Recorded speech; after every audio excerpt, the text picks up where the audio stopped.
this soup, 3 simple steps. You're gonna need to peel and quarter 3 sweet potatoes. I've put these in water so that they don't brown, you know. Put my pot on the stove here and get it at a medium heat. Generous little nub of butter. Let that go. You're gonna need 3 leeks. Slice these down the middle. I'm gonna reserve just this midsection here for my garnish later. Chop this up. Now, you don't want to hear a sizzle when you put this in. You don't want to brown these. You just want to make sure that they become nice and soft. Stir it up. Just going to add a little bit of salt. Want to make sure that they're nice and softened, thoroughly cooked, but with no caramelization. So at this point, you're going to need 6 cups of chicken stock.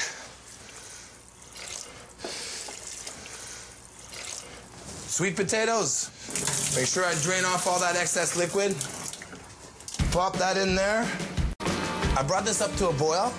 I'm gonna bring it down to medium heat and let it simmer for about 20 minutes. I want these just past fork tender. I'm gonna puree it all up, and I want it nice and smooth.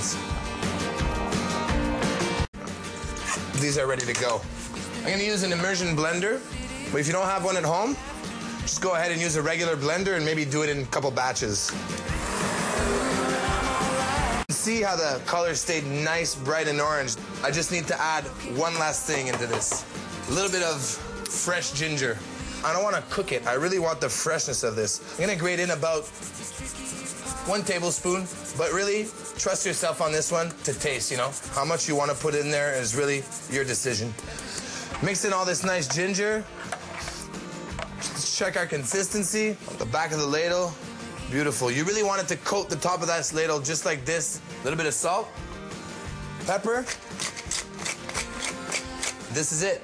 Super simple and great tasting. I'm gonna garnish my sweet potato soup with some matchstick fries. Yes, you heard me. Potato on potato, but trust me, it's gonna work here.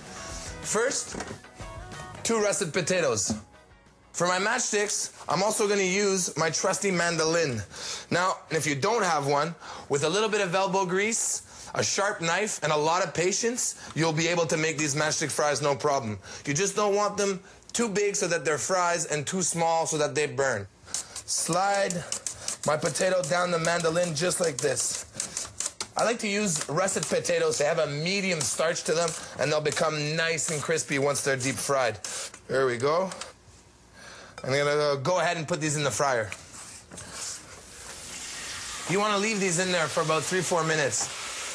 If you don't have a fryer at home, use a deep pan with 2 inches of oil at 375 degrees. So I'm gonna just let these go a little bit, start prepping my leeks. Julienne this into matchstick sizes. These leeks were part of my sweet potato soup. I like to sometimes bring back one of the items kind of as a garnish. I think it's fun to kind of bring that back in there. I'm gonna put these in a bowl. Check up on my matchstick fries. You tell that they're starting to get golden brown. I'm gonna give them a little toss here, a little bit of help. These have about 30 seconds to go. While that's in here, I'm gonna cheat a bit on my leeks. These leeks fry up really nice and fast, and I don't want them to burn. I'm gonna add a little bit of potato starch just to coat them. And this is gonna kind of cheat the fryer into thinking that these are also kind of matchstick potatoes, so they can cook nice and uniform and we can have a nice crispy garnish for our soup. Fries are ready. Put them in the bowl. Now it's important to hit them with salt and pepper right when they come out. Salt and pepper is going to melt right into these potatoes. It's going to be amazing. Now, my leeks. You want to really keep an eye on these because these are going to go really quickly. Nice and crispy. Drain that excess oil. Add these right on top of my potatoes. Mix these all in together. And there you go. Matchstick potato frizzle leek garnish for my sweet potato soup. I'm just gonna put my matchstick fries right on top there. It's gonna be a nice garnish. Add a little bit of crispiness.